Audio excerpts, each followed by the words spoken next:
Well, for more on the results of the meeting, we go live to our correspondent Dong Wei in Washington, D.C. Hello there, Dong Wei. Hi, Dong Wei. So, what's the latest after the G7 financial summit? Well, after the closed-door G7 meeting Friday afternoon, U.S. Treasury Secretary Timothy Geithner gave a press conference.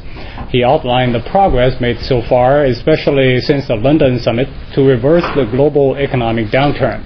He said, without underestimating the challenges we still face, there are signs that the pace of deterioration in economic activity and trade flows has eased. Some measures of spending in the U.S. and other economies may have begun to stabilize. Financial conditions in some markets have shown modest improvements, and there are signs that the U.S. housing markets are beginning to stabilize. But he also warned it's too early to say the risk has receded, and it's too early to conclude that we are beginning to emerge from this remarkably challenging set of pressure still working their way through the financial system and the global economy. He said the first task ahead this weekend and in the weeks and months ahead is to implement the immediate London agenda of economic and financial repair, including the stabilization of financial systems and the necessary stimulus to domestic demand, and enhancing the capacity of the World Bank and other MDBs to respond to all members in crisis, particularly the poorest countries.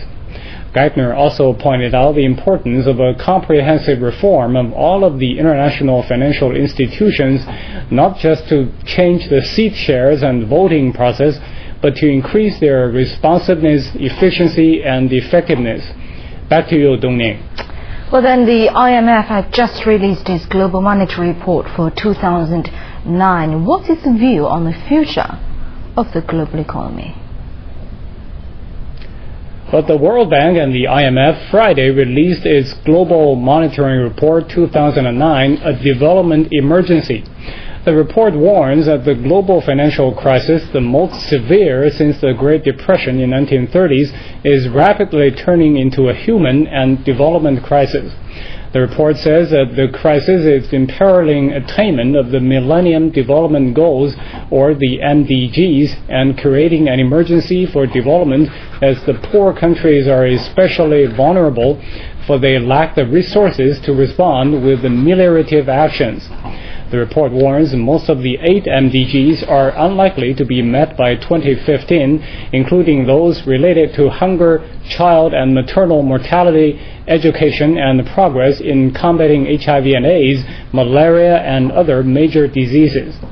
New estimates show that more than half of all developing countries could experience a rise in the number of extreme poor in 2009.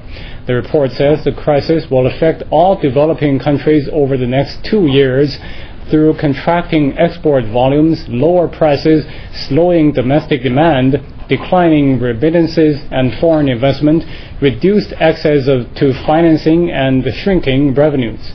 To you, Dong Ning. Okay, thank you very much. That was Dong Wei reporting from Washington, D.C. about the G7 and G20 summit.